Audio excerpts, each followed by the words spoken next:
And we are live. Hello, everybody, and welcome to Forever Red Devils and very, very interesting times at United. Coming up in the show today, we have got the Marcus Rashford situation, confirming a potential exit. We'll have Ruben Amrin speaking on that in about half an hour's time, actually. I think you addressed the media at 9:30. So we wait to find out exactly what he'll have to say about the Rashford situation. The main thing is, and we'll talk about it a little bit, is that it's not going to be happening anytime soon, whether he stays or goes.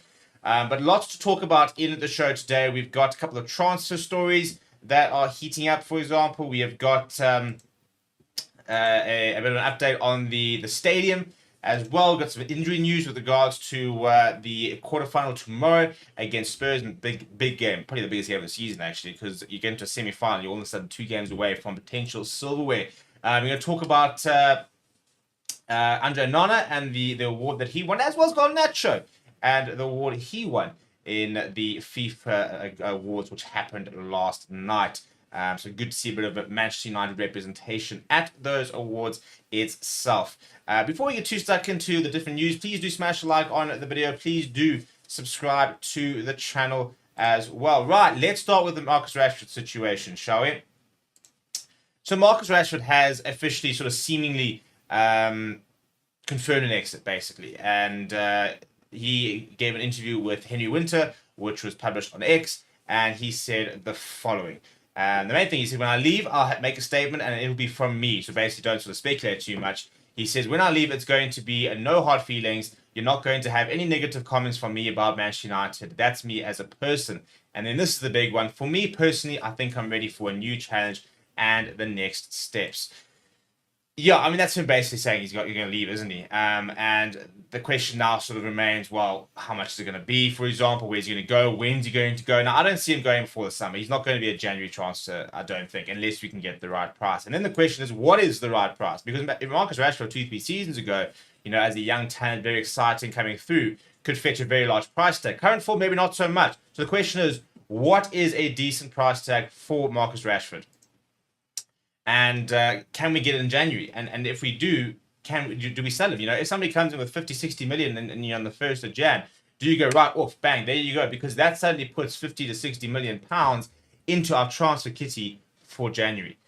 So whilst ideally you don't want to sell Marcus Rashford in January because you might not get the market related amount, the idea of a potential fire sale could revolve around him. At this stage, it seems that United do not have funds to go into the market in January, not to go and get big name players anywhere, which you really do get in January. I mean, Bruno Fernandes is probably the best ever United January signing, really. But you're going to struggle to get sort of players who are going to make a massive difference to the squad, in January. You could probably add a bit of depth, maybe, maybe a couple of loans even, but you're not going to go and sign, a 90, 100 million pound striker, for example, in January. However, the thought of maybe selling Rashford could be exactly what we need to try and kickstart a sort of a January transfer window. If there are certain positions we need to bolster and need to try and add to, like a left back, for example, we're really struggling in that position. And, Marcus Rashford's sale in January could represent the best opportunity to put funds in the account to try and do a bit of January recruitment. Whether we'll be able to do it, I'm sort of quite hesitant. I wouldn't say I'm particularly confident that we've got the ability to be able to shift Marcus Rashford on in January, be able to get a price that is worth it for him, and just with our history, for example, to then be able to take that money in January and be able to put it in good use, because we've just got such a bad history of transfer windows that I'd be very surprised all of a sudden we can pull it out and get going. But now the question is Marcus Rashford's Manchester United career and where he ranks, in the United history books, Now, right now, it's probably the right move to see Marcus Rashford move on. He's not playing particularly well. He's been in poor form for about, a year now, a season and a bit. And he's never really quite managed to sort of find the form and find the level, the threshold that we kind of expect him to be. But he is still a massive part of the club. He's our 12th highest goal scorer ever, and he's just 7 goals behind Cristiano Ronaldo. And if he leaves, it's going to be a massive loss to United in terms of a player that's carried United for many years. And I think to a certain degree, United do take a lot of blame about why he hasn't quite progressed. Yes, the player will take a certain amount, but how many times were we playing him too much, played him into the ground, played him through injury, didn't have the right system, didn't have the right team environment, different managers. Marcus Rashford is a talent that has not gotten to his potential personally because I believe that we've been in such a weird situation as a club. He's never been allowed to thrive. Now, is that completely the club's fault? No, but I do think that there's a lot that the club needs to take responsibility for in terms of not providing a situation where he can thrive. I mean, you go look, for example, at your highest goal scorers ever for United, and how many of them were in sort of similar teams? Ryan Giggs, Mark Hughes, Ruben Nistelrooy, Paul Scholes, Ole Gunnar Solskjaer, Andy Cole. Those sort of players, all in and around similar sort of teams, because they were in an environment and a team, a high performing team where scoring goals was easy. You got opportunities that were created for you. For example, you took them. You got chances. You were in a settled team that would dominate, that would score 2, 3, 4 goals in a game, and the likes. I mean, Ronaldo scored 145 goals in 80 fewer. So he scored 7 more goals in 80 fewer appearances than Marcus Rashford. If you look at the goals per match, for example, Marcus Rashford is currently sitting with 0.32, which is kind of more similar to the likes of Solskjaer 0.34, for example. So even Solskjaer was more prolific in front of goal than Marcus Rashford. Marcus Rashford's got a lot more assists than a lot of these sort of players. But for example, you got to look at goals per match, and he doesn't really feature as much in the likes of a Wayne Rooney, for example, who's the leading goal scorer at 0.45. So Bobby Charlton was 0.32, so he's quite similar to there. But, and very different to a Ruben Nistelrooy, 0.68, absolutely insane, scoring basically a goal every other game. Somebody like a Andy Cole wasn't far off that. So, he's not as prolific as some of those sort of players. He's more prolific than Anthony Martial, for example. But even Eric Cantona close to 1 goal every other game, whereas Marcus Rashford's more goal every third game. And he had the potential, didn't he? And this is the big thing. And we probably could have sold him for decent money a few years ago. PSG have always been a long-term admirer of Marcus Rashford. And I really actually hope he goes there. I think he needs to get out of the Premier League and he needs to get out of England. I genuinely think that if Marcus Rashford is to go and thrive, he needs to get away from the UK media, the UK press, the UK environment. Get out of England. We've seen players go into the Serie A and really thriving, for example. I think he'd absolutely tear it up at PSG. A lot of people will then roll their eyes and say, oh, it's a farmers league. But I think for his sake and his career, he needs to get out of the Premier League. He needs to go and spend a season somewhere else. I think he's good enough to be at eventually a Barcelona, a Real Madrid and the likes. But get himself out of the England media where he's completely chastised all the time. Now, yes, he's made bad decisions over the past year. The nightclub incident after, in his birthday, where he went to the nightclub for 2 hours after a loss and the likes of that. But I genuinely think that he's still got the talent to be a top world-class player, but he needs to find a new environment. And I think a complete new environment. Go to Paris for a season. Just complete new environment. Go and sort of get yourself in the right mental frame. Go and become the Marcus Rashford we all know you can become. And get yourself back into the England side. Get yourself maybe back into the Premier League. Maybe he moves to a different Premier League club in the future. Maybe he comes back to United in 2-3 years' time. Maybe he needs 2-3 years to sort of set out, get himself into a new space, hone on his ability and his style of football, and then get himself a move back to a top club. But I think he needs a reset. I think that's the main thing. He's got to have a reset in his career where he can just go away, become himself, and get away from the spotlight a little bit. Go and just focus on his football, and enjoy life. Why not? At the moment, every single time he does something, he's completely under the microscope, and he was doing all the really good work for charity, stuff like that everybody said was affecting his performance. I think it's a lot of nonsense. I think at the end of the day, that's not time he would have been training. His time, if he wasn't doing that, he wouldn't be sitting at home, for example. So I don't think that his charity work and stuff has ever affected his performance, and it's such a poor response to it. They say, oh, this is why you can't score goals because you're busy trying to feed children. Really? But I do think that he would benefit a lot from getting away from the public eye. I think he'd benefit a lot from getting out of England and going to a place which maybe the media is a little bit less cutthroat, and maybe even go to a smaller club. Maybe not necessarily going to a PSG. Maybe going to a Monaco, a Montpellier, the likes of Lyon. Maybe going to Serie A and playing for a Roma, an Atalanta, Sort of those sort of type. I mean, I think he's good enough to go to most Serie A clubs. I think you could do. I think he's good enough for Juventus. You could go to the Milans and thrive. You could go to Napoli. I think you could go to most Serie A clubs. But I do think that he benefited a lot from getting out of the Premier League. Maybe the Bundesliga. Maybe a Dortmund, for example. We saw how Jadon Sancho went back there and ripped it up. Maybe he could fit into a Dortmund side. I don't think he'll go to Bayern, for example. If you were to go to Spain, I don't really see him playing at Atletico, for example. I don't think he's not going to get it into the Real Madrid and the Barcelona squads right now. So, Spain becomes less of an option for him. So I think that Serie A and Ligue 1 is probably the most likely destinations. I think PSG suits him as a person. I think he really enjoy being in Paris. He's somebody who loves his fashion, loves that kind of lifestyle. And lots of people seem to really enjoy that part about it. Same as going to, for example, Milan and being in that sort of environment. So, but I do think a complete reset. Not just a football reset in terms of going to. I mean, if he goes somewhere in the Premier League, where's he going? He's not going to go to Manchester City. He's not going to go to Liverpool. Arsenal maybe could be a destination. I don't see him going to Spurs, and I don't see him going to Chelsea. So Arsenal kind of seem the only sort of really plausible destination for him. Maybe Newcastle. I think Newcastle will be a very cool signing, and it'll be close to home, I suppose, to a certain degree. So maybe Newcastle could be that that potential option. I think it'd be a really cool option, really fun option in terms of him being he'll be a big player there. He'll be a senior player. He'll be considered a very key player if he were to go to a Newcastle. Whether Newcastle got the money to sign him, but it depends on what the money is. Maybe there's a swap deal that we can look at. Who do you want from Newcastle?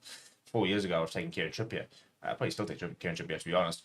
So it'll be interesting to sort of see where he goes. One thing saying, right, cool, I'm leaving. The question is who wants him, who can afford him, and where does he want to go? What does he want? Where does he want to go? And what sort of football decisions is he going to make based on where he wants to go and likes of that? So very, very big time in Marcus Rashford's career because, we've seen Jadon Sancho, who was on the way up, and he's absolutely sensational at Dortmund. United signed him, and we thought, right, here we go, we're signing the next big superstar. He's now 24 years old, and he's starting to play well at Chelsea. And to be fair, I think he'd be playing well at United if he stayed. I don't regret him leaving, and I think he should leave. I think that the whole thing with Ten Hag was a big ego thing for him, and he could have been a better person and just admitted that he was potentially wrong. And apologized, and I think he could have got himself back into the mix, but he hasn't done that.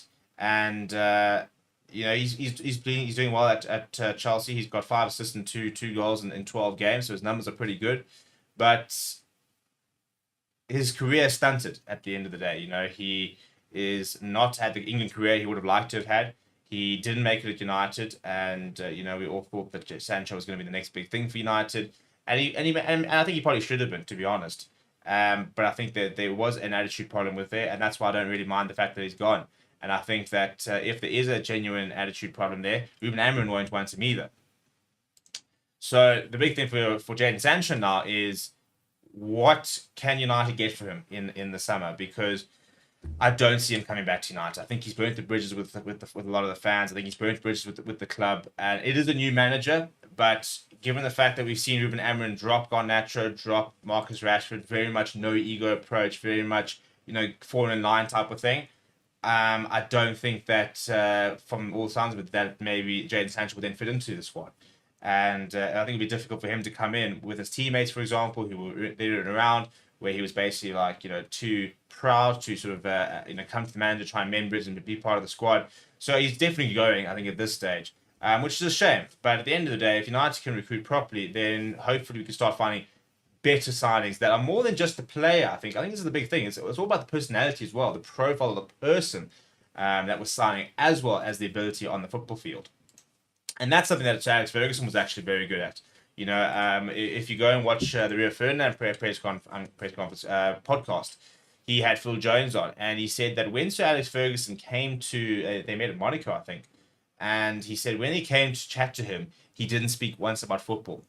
And why would you? To a certain degree, Sir Alex Ferguson knew he wanted him as a footballer. He had watched the way he played, for example. He had seen his ability. He knew his profile. He knew all the footballing facts. He didn't need to know what Phil Jones was as a footballer. He wanted to find out, what is Phil Jones all about as the person? What is his family situation? What is his family vibe? What is his attitude towards, certain things? What is his Monday to Friday look? Where is he? Is he a family oriented person? Is he somebody that likes to go out? What makes a footballer tick? And this is a very interesting thing. The main thing when it comes to player management, and this is where I'm very interested to see how Ruben Amorim does with the United squad, is finding what makes players tick. And we've definitely found, obviously, this season what makes Amad Diallo tick in terms of the way that he's coming through the squad. And again, that sort of return on investment, inverted commas, of giving him the opportunities, giving him the chances, and he's repaying them with the goals and the performances. But at the same time, for example, some players aren't getting there. So the dropping of Garnacho and Rashford. And the biggest thing when it comes to player management is understanding your entire squad, understanding what works, what doesn't work with certain players, and can you get certain players to fall in line and get behind a culture, or can't you? And if you can't, then sometimes even as good as the player can be, maybe you need to shift them on and bring in someone who suits the culture, who suits the dressing room, and you can get everybody on board, everybody aligned, and everybody sort of going in the same direction. That's when you start becoming a successful team.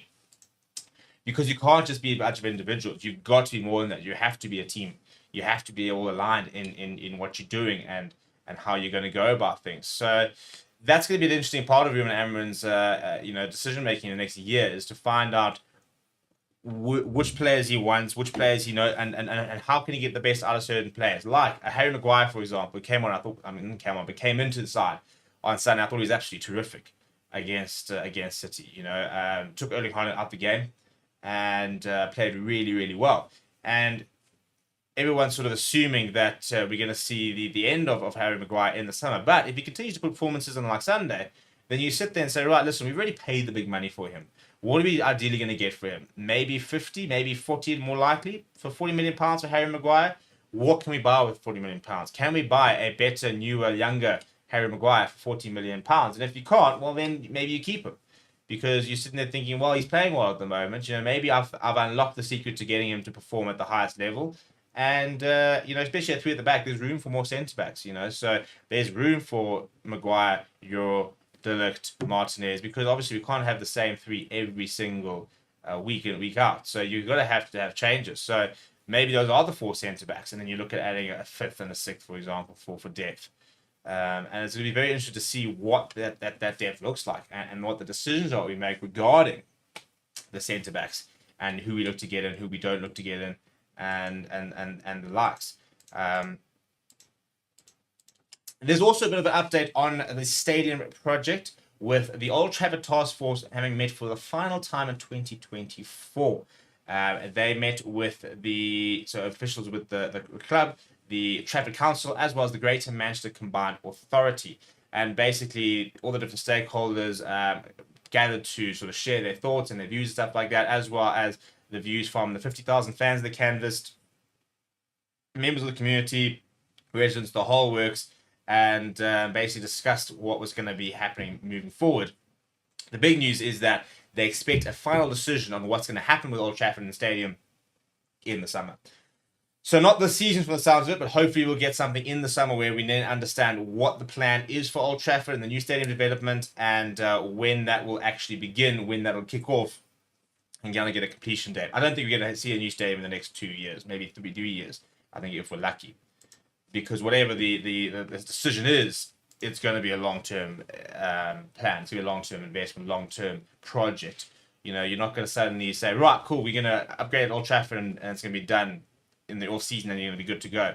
This is a redevelopment. So it's, at this stage, looking like a new stadium, which is the most likely option. And then what do you have to Old Trafford? Or, how does that old stadium, there's going to be a new site, different site, same site.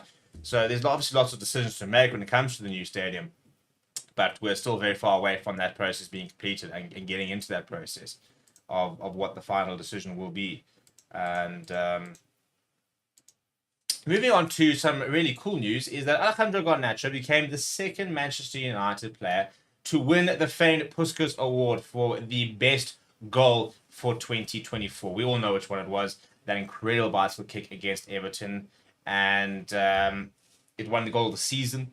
It won goal of the month, obviously. And he did that then last night at the FIFA Awards, won the Puskas Award. And the person who won it before him is his idol, Cristiano Ronaldo. You all remember that free kick. And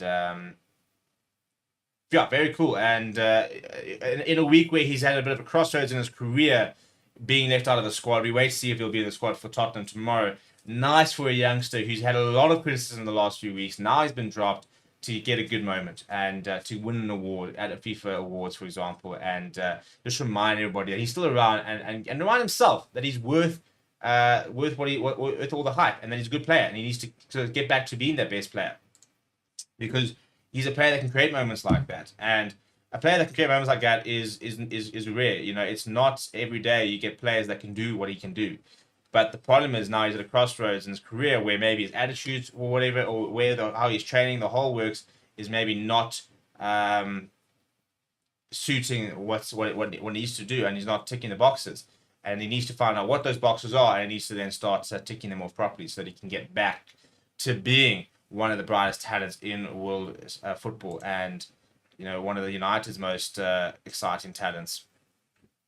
So let's hope that kind of small moment will really kickstart his career back into gear from where it has been. Also at the FIFA Awards is Andre Onana was named in the CAF FIFA Pro Men's 11, which is the best African team. So he was named as the goalkeeper. It was a side that featured the likes of Mo Salah up front. I've seen him there. Other Premier League players, the likes of Basuma from Spurs. You had the likes of Amrabat, by the way, actually was in that side as well. So shout out to him, because his United performance would have fit into that. Obviously now playing at Fenerbahce, but he was nominated on that. So basically a former United player there. But good to see Andre Onana as well. He's had some really poor moments in United shirt. He's also had some really good moments, and he's been a very frustrating player. But we know his quality when he pitches up and when he plays to it. The question is, how can we find that consistency and cut out those silly errors which continue to haunt him quite often, actually, to be honest. And we saw that against Forest, and it actually ended up causing the loss. So it's very frustrating to be in a situation where you've got a player who you know is good enough and can operate at the highest level, and just through silly mistakes and whatever reason, just continues to struggle to make that step up and be consistent and get to that sort of world-class level, which is very, very frustrating. Moving on, big news for tomorrow is obviously the Spurs game. And Spurs have got quite a few injuries. In terms of the United injury, at the moment, we know that Mason Mount's probably out, Luke Shaw's probably out. We wait to see what's happening with Nusa Mazraoui. But in terms of the Spurs news, they are missing Vicario, the obviously number one goalkeeper. They're also missing quite a few defenders, the likes of Mickey van der Ven, Christian Romero, Ben Davies, all unlikely to feature. Not likely to see a Richarlison either. So quite a few players for Spurs missing, but obviously still quite a strong squad that we will see. We'll wait to see exactly what Ruben Amorim has to say about United squad. But I think that the Spurs side is a side we can really go at. They're a Spurs side that we've got to be very good defensively, because if they pitch up, they can score 2-3 goals against you. They are a good side. But they've also got, I think, especially a mental fragility about them, where if you can score goals, there's a collapse in there. We've seen it. There's a collapse in Spurs if you can find a way to trigger it. And that's what we've got to do tomorrow. We've got to find a way to get themselves mentally out of the game and go and put a couple goals past them and make them panic.